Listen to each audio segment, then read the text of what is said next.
এখন কলিযুগের শেষ এবং সত্যযুগের পূর্ব মুহূর্ত চলছে, অর্থাৎ সঙ্গম মুহূর্ত চলছে।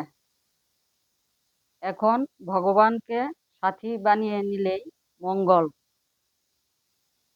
সমস্যামুক্ত জীবন হলো নিশ্চিন্ত জীবন। মানবতাবোধ মনকে শান্ত রাখতে সাহায্য করবে। জীবনকে মূল্যবান করে তোলার জন্য নিজেকে জ্ঞান এবং গুণে সাজিয়ে নিলেই হয়। এখন সকলের জীবনেই সমস্যা আসবে। সমস্যাগুলিকে মেনে নিলেই মঙ্গল, মনের জোর পাওয়া যাবে। সমস্যার মধ্যেই সমাধান লুকিয়ে থাকে। একটু গভীরভাবে চিন্তা করলেই সমাধানের পথ পাওয়া যাবে।